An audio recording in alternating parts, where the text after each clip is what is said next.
నమస్కారం, చంద్ర టీవీకి స్వాగతం. ముందుగా ముఖ్యాంశాలు.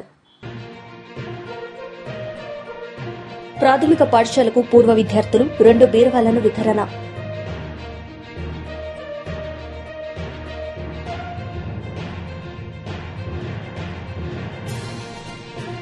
ఆర్మూర్ పట్టణంలోని ప్రెస్ క్లబ్ నందు నిర్వహించిన మీడియా సమావేశం.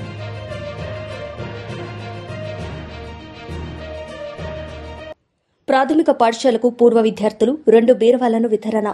ఆలూరు మండల కేంద్రంలో ప్రాథమిక పాఠశాల నందు పూర్వ విద్యార్థులు 1993-94వ బ్యాచ్ విద్యార్థులు పాఠశాలకు 2 బీరువాలను పాఠశాల హెడ్ మాస్టర్ ఎంఈఓ నరేందర్ కు అందజేశారు.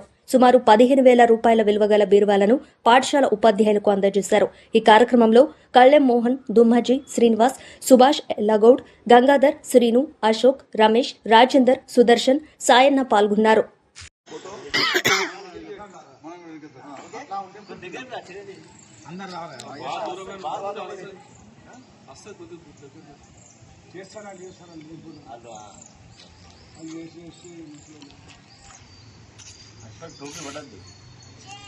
అదుంటేనే తీసేసే టోపీ.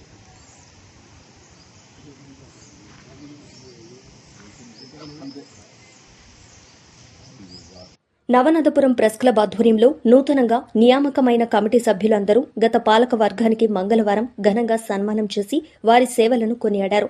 అనంతరం ప్రెస్ క్లబ్ అధ్యక్షులు సంజీవ్ పార్థిం, కార్యదర్శి తమ్మి వినోద్ మాట్లాడుతూ తాము చేయవలసిన పనులు సభ్యులందరికీ ఉపయోగపడే విధంగా ఉండాలని, దీనికి సభ్యులందరి సహకారం కూడా ఎంతో అవసరమని వారన్నారు. అర్హులైన జర్నలిస్టులకు స్థలాల విషయంలో ప్రభుత్వంతో సానుకూలంగా పోరాడి సాధించుకుంటామని, అలాగే నూతన కమిటీలోకి గౌరవ అధ్యక్షులుగా అమృతాల శ్రావణ్ను, సలహాదారులుగా శిఖరి శ్రీనివాస్, బి మహేష్లను తీసుకోవడం జరిగిందని వారి సందర్భంగా తెలిపారు. ప్రతి సభ్యులు ప్రేమ మమకారాలతో కుటుంబ సభ్యుల వలె కలిసిమెలిసి ఉండాలని వారన్నారు. గెలుపోటములు సహజమని వారన్నారు. ఈ కార్యక్రమంలో మాజీ అధ్యక్షులు మంచిర్యాల నరేందర్, ఉపాధ్యక్షులు గంధం చిరంజీవి, కోశాధికారి లిక్కి శ్రావణ్, సంయుక్త కార్యదర్శి పి ముఖేష్, మాజీ ఉపాధ్యక్షులు ముద్రకొల వినోద్ కుమార్, మాజీ కోశాధికారి గూజూరు మహిపాల్, గంగామోహన్, మనోహర్, బారడ్ గణేష్, కిరణ్, గట్టడి అరుణ్ కుమార్, సూరిబాబు, సతీష్ తదితరులు పాల్గొన్నారు.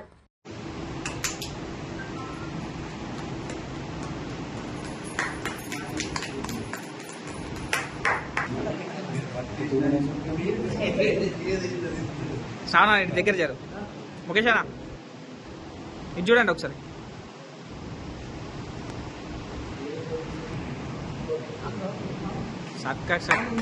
ముఖేష్ అన్న ఫ్రేమ్లో ఉండు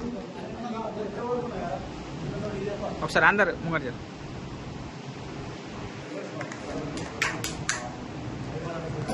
అన్న సంజయ్ నా దగ్గర జరు. ఇటు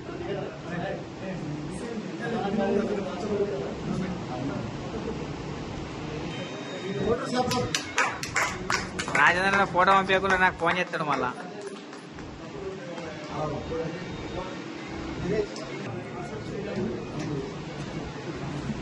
ఇది చూడాలి ఒకసారి.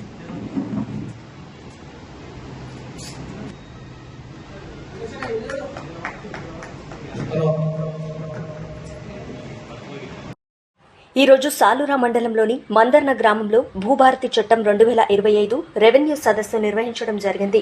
ఈ కార్యక్రమానికి గౌరవ సబ్ కలెక్టర్ వికాస్ మహతో గారు రావడం జరిగింది. ఈ సందర్భంగా ఆయన మాట్లాడుతూ కొత్త చట్టం భూభారతి 2025 ప్రకారం రైతుల పెండింగ్ భూ సమస్యలు పరిష్కారమవుతాయని, ఇట్టి అవకాశాన్ని రైతు సోదరులు సద్వినియోగం చేసుకోవాలని కోరడం జరిగింది.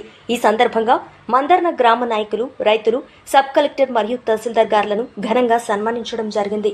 ఈ కార్యక్రమంలో తహసీల్దార్ శశిభూషణ్ సార్ మరియు వారి సిబ్బంది, బోధన ఏఎంసీ చైర్మన్ చీలశంకర్ గారు, కాంగ్రెస్ పార్టీ బ్లాక్ కాంగ్రెస్ అధ్యక్షుడు వై నరేందర్ రెడ్డి గారు, హుంసా పాక్స్ చైర్మన్ మందర్న రవి గారు, మాజీ సర్పంచ్ రావుబా గంగాధర్, సిరిసే ప్రహ్లాద్, గోనెవార్ సాయిలు, గోనెవార్ లక్ష్మణ్ పెద్ద ఎత్తున రైతు సోదరులు పాల్గొనడం జరిగింది.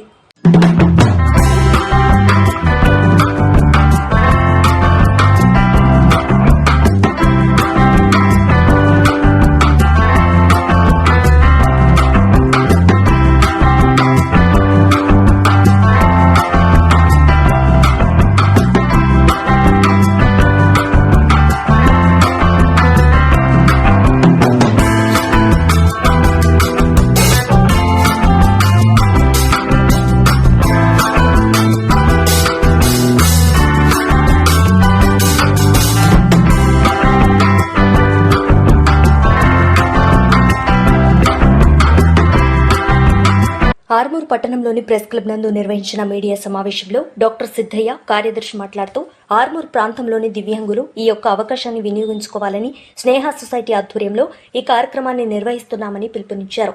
మానసిక వికలాంగుల మరియు అంధుల ప్రత్యేక అవసరాల గుర్తింపు శిబిరాన్ని శుక్రవారం 6వ తేదీన వ్యవసాయ మార్కెట్ కమిటీ బస్టాండ్ ఎదురుగా ఆర్మూర్లో నిర్వహిస్తున్నామని, దీన్ని ఆర్మూర్ నియోజకవర్గ ప్రాంతాల దివ్యాంగులు ఈ యొక్క అవకాశాన్ని ప్రతి ఒక్కరూ వినియోగించుకోవాలని కోరారు.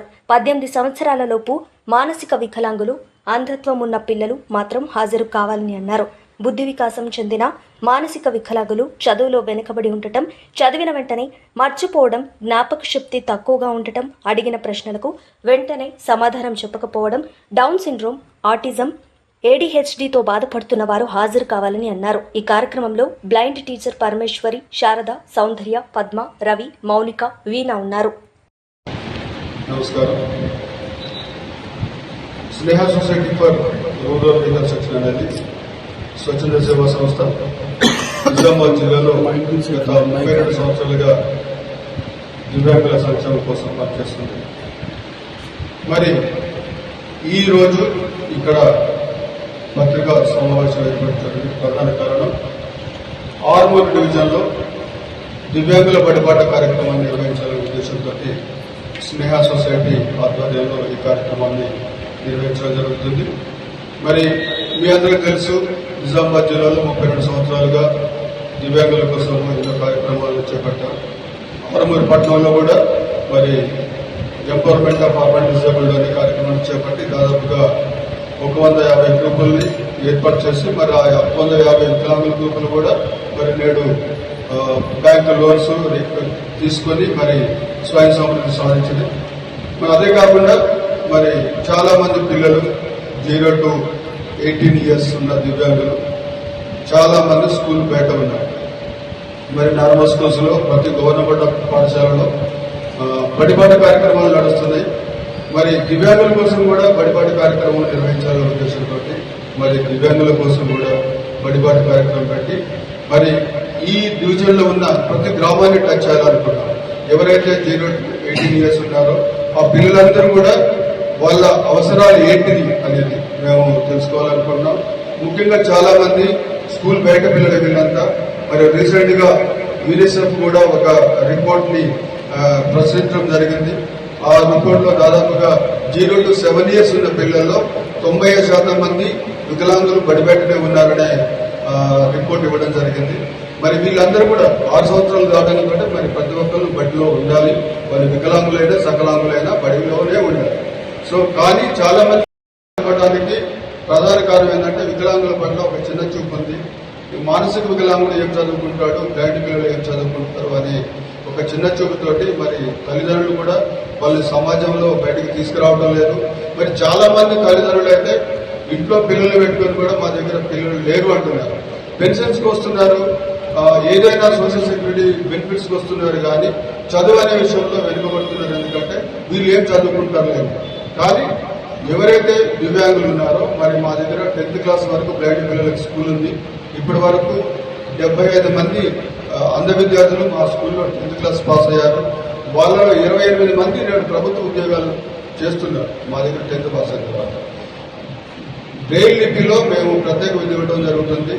మేము ఎప్పుడైతే స్కూల్ 99లో స్టార్ట్ చేసినాము, 99లో మేము స్కూల్ స్టార్ట్ చేసినప్పటికీ నిజామాబాద్ జిల్లాలో చాలా మంది బ్లైండ్ పిల్లలు నిరక్షరాస్యులు అందరూ కూడా. వాళ్ళకి ఎక్కడికి పోవాలో తెలియదు, ఎక్కడ చదువుకోవాలో తెలియదు. మేము వచ్చిన తర్వాత ఎవ్రీ ఇయర్ కనీసం 5 to 10 children 10th class pass అవుతున్నారు, ఉద్యోగాలు కూడా సాధిస్తున్నారు. సో మరి ఇలాంటి అవకాశాలు ఉన్నాయి. గవర్నమెంట్ కూడా ఆర్పిడి యాక్ట్ ప్రకారం 2016 వికలాంగుల హక్కుల చట్టం ప్రకారం ప్రతి ఒక్క పిల్లవాడు బడిలో ఉండాలి. దాని ప్రకారమే మరి పిల్లలను కూడా బడిలో చేర్చాలి. ప్రధానంగా పిల్లలు పడిపోవడానికి ప్రధాన అడ్డంకులు 2 ఉండొచ్చు. ఒకటి నడవలేక, లేకపోతే వాళ్ళకి మొబిలిటీ లేక వాళ్ళు స్కూల్కి వెళ్ళలేకపోవచ్చు. ఎందుకంటే వాళ్ళకి ట్రైసైకిల్ లేకనో, వీల్ చైర్ లేకనో, లేకపోతే కొంతమందికి కొంచెం వినిపిస్తుంది, కొంచెం వినిపించదు. సో హీరింగ్ ఎయిడ్ లేకనో స్కూల్కి పోవచ్చు. ఈ చిన్న చిన్న సహాయ పరికరాలు అందించగలిగితే మరి వాళ్ళు స్కూల్కి వెళ్తానికి అవకాశం ఉంటుంది. కాబట్టి ఎవరైతే స్పెషల్ ఎడ్యుకేషన్ ఒకటి ఉంటుందో వాళ్ళందరూ కూడా నార్మల్ స్కూల్లో స్పెషల్ స్కూల్స్ చేర్పించడం జరుగుతుంది. ఎవరికైతే సహాయ పరికరాలు అవసరం ఉన్నాయో వాళ్ళందరూ కూడా కూడా విత్ ఇన్ 3 months లో మేము సహాయ పరికరాలు అందిస్తానికి మరి ఈ ఏరియాలో మరి పనిచేస్తున్నారు. వాళ్ళందరూ కూడా అన్ని గ్రామాలను టచ్ చేసి మరి ఆ గ్రామాల్లో 0 to 18 years ఎవరైతే ఉన్నారో వాళ్ళందరూ కూడా గుర్తించి మరి ఆ శిబిరానికి తీసుకొస్తే శిబిరంలో నోట్ చేసుకోవడం జరుగుతుంది. వాళ్ళందరూ కూడా ప్రత్యేకంగా రిజిస్ట్రేషన్ చేసి వాళ్ళ ప్రత్యేక అవసరాలు ఏమున్నాయి, ఇరిగేట్స్ కావాలన్నా, ట్రైసైకిల్ కావాలన్నా, ఏ సహాయ పరికరం కావాలన్నా ఇస్తానికి సిద్ధంగా ఉన్నాము. సో అదేవిధంగా చాలా మందికి పెన్షన్స్ ఉండదు, చాలా మందికి ఆధార్ కార్డ్సే లేవు, చాలా మందికి సదరం సర్టిఫికెట్ లేవు. ఏమైతే వాళ్ళకి లోపాలు ఉన్నాయో ఆ లోపాలని సరిదిద్ది వాళ్ళకి ఒక ఎంపవర్మెంట్ సాధికారత సాధించడానికి కృషి చేయడం కోసం ఈ దివ్యాంగుల బడిబాట అనే ప్రత్యేక కార్యక్రమాన్ని మేము డిజైన్ చేసి ముందుగా ఫస్ట్ క్యాంపు మేము ఆర్మూర్లో పెడుతున్నాము. 9వ తారీఖు రోజు బోధనలో పెట్టడం జరుగుతుంది. 12వ తారీఖు రోజు నిజామాబాద్లో 3 క్యాంపులు 3 డివిజన్లో పెట్టడం జరుగుతుంది. ఇందులో 0 to 18 సంవత్సరాలు ఉన్న పిల్లలు మాత్రమే రావాలి. ఎందుకంటే వాళ్ళే స్కూల్ బయట ఉన్నారు కాబట్టి వాళ్ళందరినీ కూడా స్కూల్లో ఎన్రోల్ చేయడానికి అవకాశం ఉంటుంది.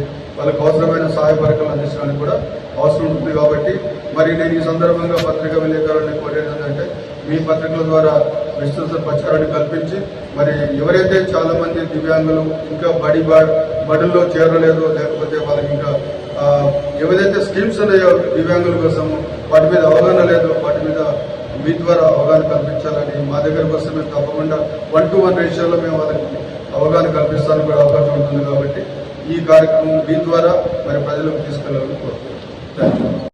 వార్తలు ముగించే ముందు ముఖ్యాంశాలు మరోసారి. ప్రాథమిక పాఠశాలకు పూర్వ విద్యార్థులు 2 బీరువాలను వితరణ.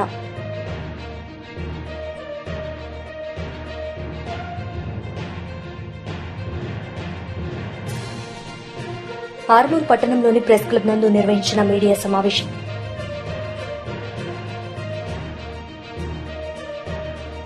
ఈ వార్తలు ఇంతటితో సమాప్తం. తిరిగి ప్రసారమయ్యే వార్తల్లో మళ్లీ కలుద్దాం. అంతవరకు సెలవు. చూస్తూనే ఉండండి చంద్ర టీవీ. నమస్తే.